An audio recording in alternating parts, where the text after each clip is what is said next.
are so pretty. Cool. My name is Dinara. I'm originally from Kazakhstan. Thanks. Do you guys know this country? Okay. Oh, thank God. It's a former Soviet country with an Asian population who are Muslim. Yeah, so essentially we are a perfect combination of everything that American government hates. You know, it's like as if Putin, Xi Jinping, and Osama bin Laden joined forces. I told that joke at the American embassy when I applied for a visa. And on the same day, I got a US visa for 10 years. Yeah, no wonder 9/11 was so easy to pull off, huh? You know, Kazakhstan is very good at breaking stereotypes, right? We have a Mongolian past, a Muslim present, and hopefully not a Soviet future. Yeah, we're very good at breaking stereotypes, but we're still struggling to convince Americans that Borat is not a documentary.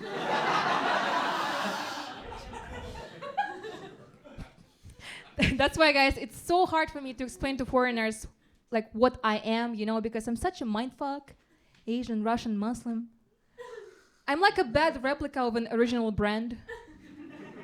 I was growing up poor, so I used to wear fake brands a lot. You know, for example, Adidas was Abibus. Nike was Nuke. Just do it.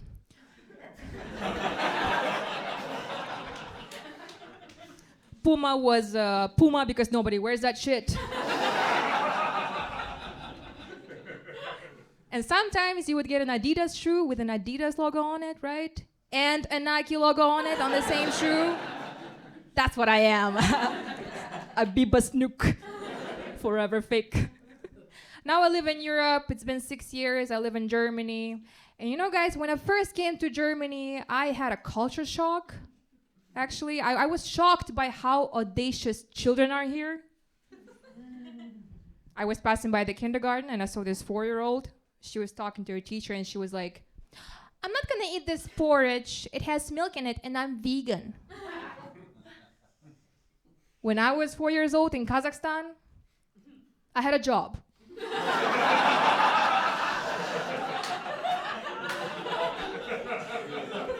Okay? I was delivering cigarettes for my grandfather. And I was paid in chewing gum. My first business. Asian kids be working. My father is using TikTok. It's really fucked up. But you know, TikTok algorithm actually fixed the relationship with my parents. I'm not joking.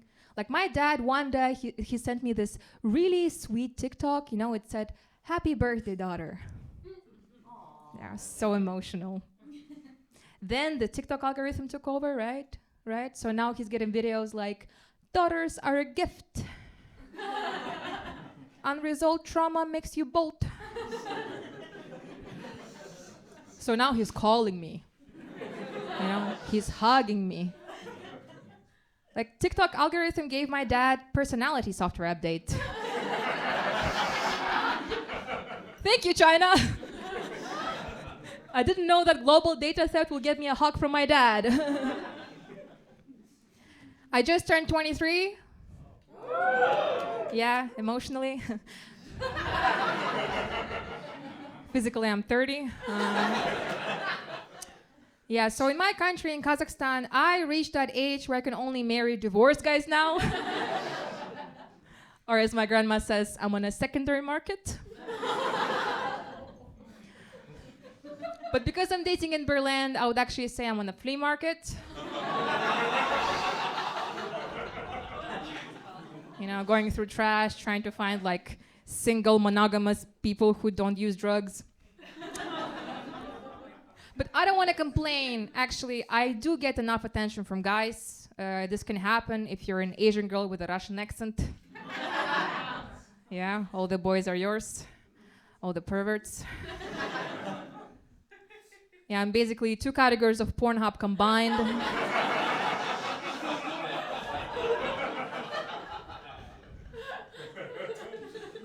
That's why it's so funny, like how to observe how guys are flirting with me here in Europe.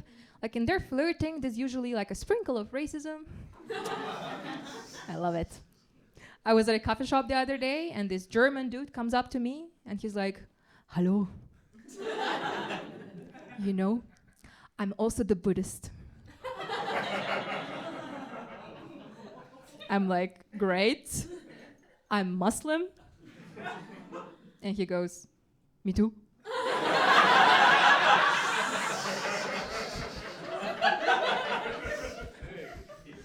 I'm an Eastern European Asian woman. My love language is threatening acts of service. I will fuck you up emotionally, but I will pay for your therapy. I like Asian men, but they don't like me back. Because Asian men, they either date white women or cute, submissive Asian girls who laugh like this. And I'm like, "Let's go eat some potatoes, motherfucker!"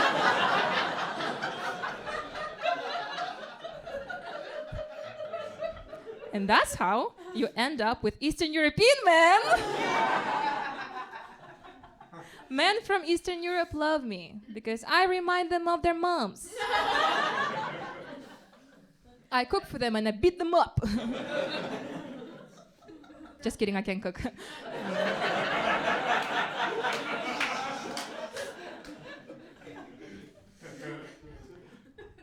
But I did have serious relationships before, I swear. My ex broke up with me last year. Yeah, because he said he was emotionally unavailable. Do you guys know what it means? Yeah. Bullshit, that's what it means. But he didn't think it through. You know, he was like, "Dinara, I cannot be with you. I do not feel emotions." Then there was a little dog passing by, and he was like, "Woo!"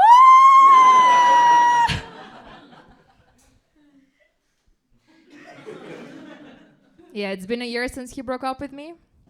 But to this day, when I see dogs on the street, I feel competitive. Who does this bitch think she is? I'm on Hinge now. Any other believers in the room? Good, good. Belgian realism, I like it. I'm on Hinge, and you know this guy, instead of messaging me, he just sent me his address. Yeah, like no hi, no how are you, just GPS coordinates. Like I'm an Uber Eats driver or something.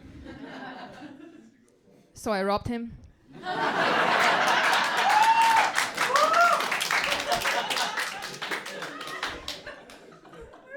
And then we went on a date because I felt guilty and stuff. During the date, he was like, "Dinara, I am looking for someone to grow with." Aww, what? I told him, "Dude, you're 168 centimeters, you're 40 years old. I cannot help you with growing." Not at me. But I did grow financially because I sold his PlayStation. I quit drinking. Thanks. So now I have much less sex. Because it turns out that sober me has standards. Standards like personality, hygiene. But the last time I had sex, something interesting happened to me. So a guy tried to stick his finger into my butthole. And I know some people like it, right? I'm not judgmental. But I don't like it. So I was like, "What the fuck?" And he goes, "I just wanted to make your day more interesting."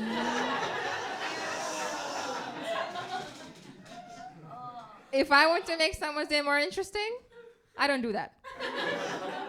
Okay? What I do is, I go into a male's bathroom, right? I go inside, I stop my forehead, and I say, old habits.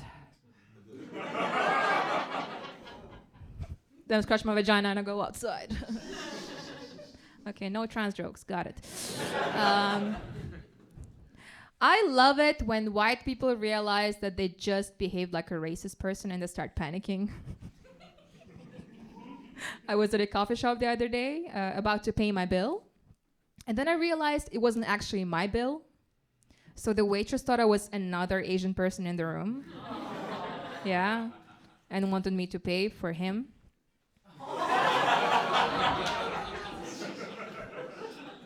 So I came up to her and I said, "Do you think all Asians look the same?" She shat her pants. She was like, "Oh my God, I'm so sorry. I'm sorry for slavery. I'm sorry. I'm sorry for racism. I'm sorry for Donald Trump. How can I fix this?" And I went, "Well, I like cheesecake." And she brought that cheesecake to another Asian person in the room. Hey guys, it's been lovely. That was my time. My name is Dinara Kerey. Let's talk about your host.